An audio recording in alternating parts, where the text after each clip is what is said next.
Hey guys, KJ here. In today's video, I'm going to be showing you how to add a plug in an already existing wall. It could be down low, it could be up high. In our case, we are going to have countertops right here, and just a plug will be for convenience purposes. So let's get started. So first thing I like to do is kind of get some rough estimates of in the general area where exactly I want it to be. So our cabinets, our countertops are going to be about 36 inches, give or take. And then above that, I want it to be 14 inches to the top of the box. So let's just go ahead and measure that out and mark it.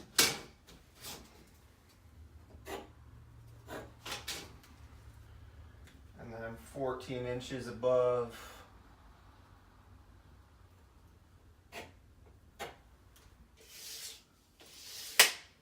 And then after I mark my height,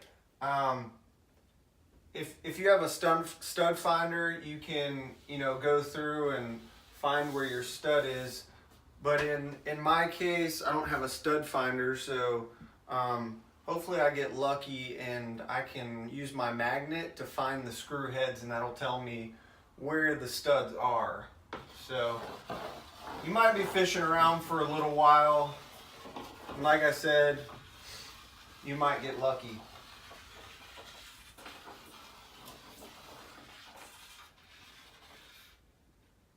So there's our winner. Let's say our stud is right here. So 16 inches hopefully would probably be the other stud. So right here is kind of where I'm wanting my box, I guess.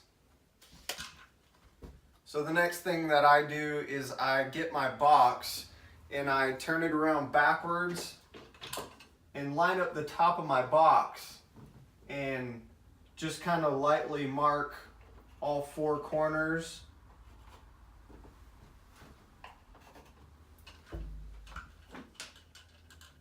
And then I get my trusty torpedo level and level out my marks just so I can have a nice pretty cut.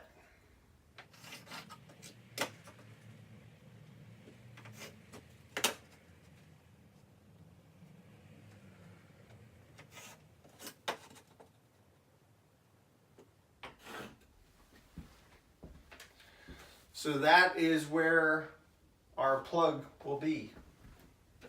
So the next step in the process would be to cut the hole.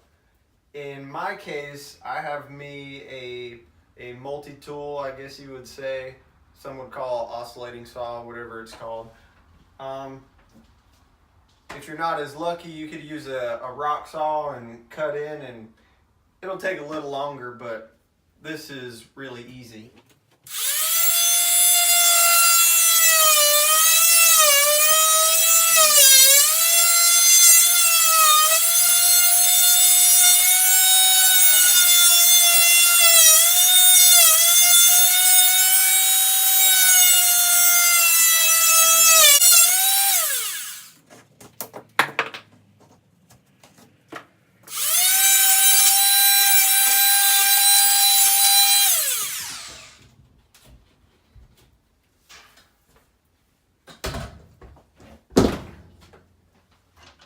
So the next thing I do after I get my hole cut is to just test fit it, make sure it goes in there nice and smooth, just so once I have the wire and everything in it, I don't have to go back and cut it and fight it to get into the hole. So that looks really good.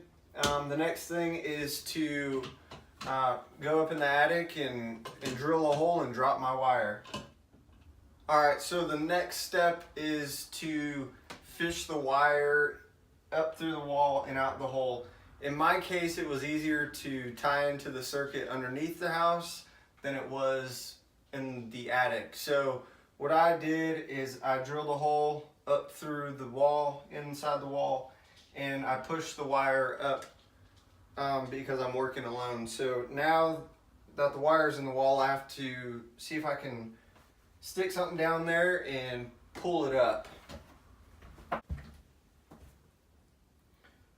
Grab my handy dandy little flashlight here.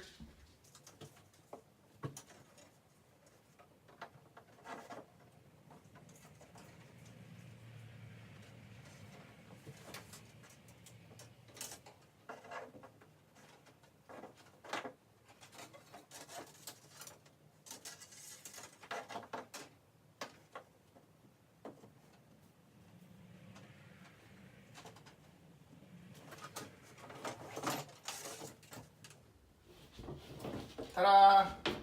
Found the wire. All right, so now that we have our wire fished through the wall and coming out, next thing is to feed it into the box.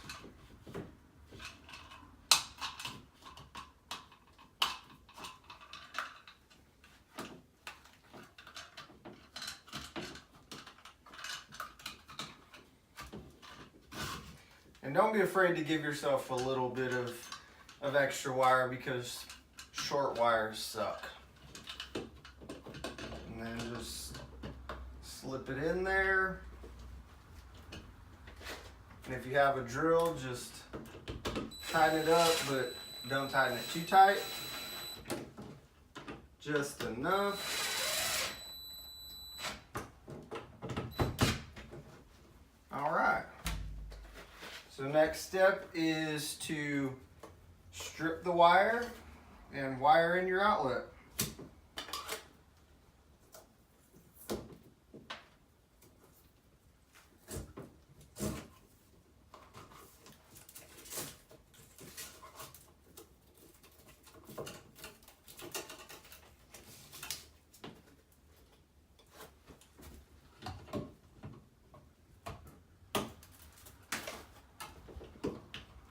What I like to do is I like to tuck, I don't know, an inch or so into the box, just so you have some extra wire, just in case if there's ever any shorts or anything, you can have a little extra wire to work with. And I know some people like to plug them straight into these little holes in the back, but I like to wrap the wire around this set screw, just so I have a nice connection. It makes me feel better.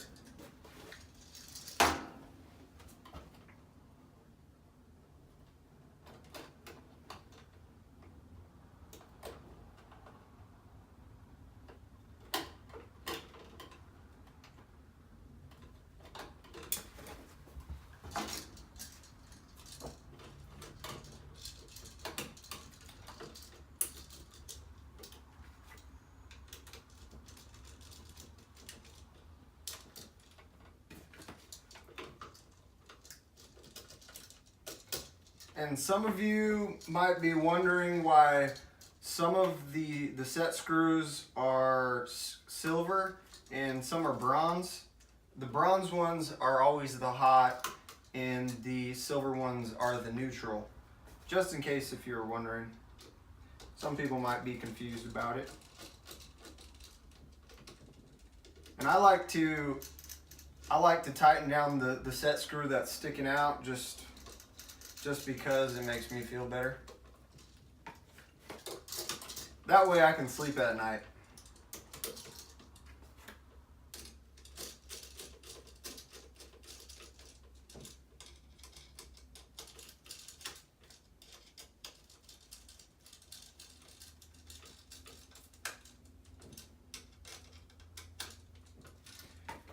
And once you have it all wired in, kind of tuck the wires back a little bit. I like to tape all the way around the plug, just to go above and beyond, but I hate getting into an outlet and having to be real careful not to shock myself if the power is on. Right now the power is off, but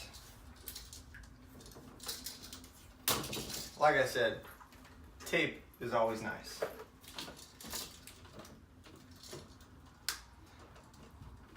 And be careful with this bare ground wire. not to touch any other wires because it will short out.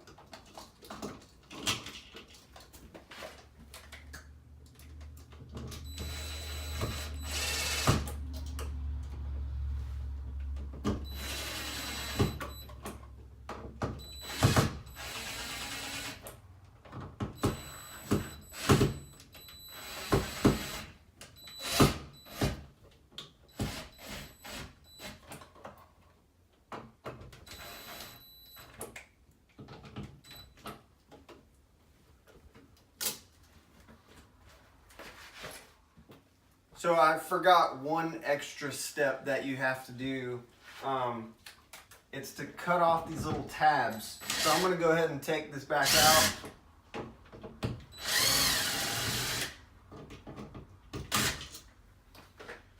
And what you do in this style box, it's a cut-in box, is you have to cut these little tabs off. I like to call them bunny ears, but you need to cut those off so that way it sits nice and flush to the wall when you put your cover plate on.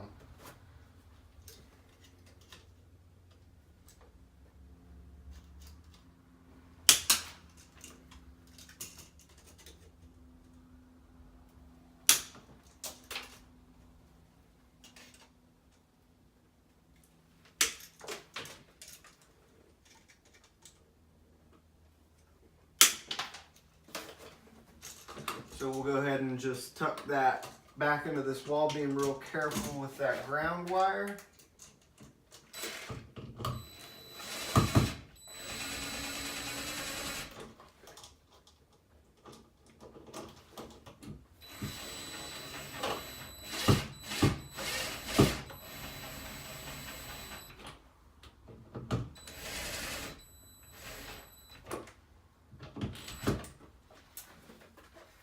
There you have it, a nice, clean, level, flush outlet.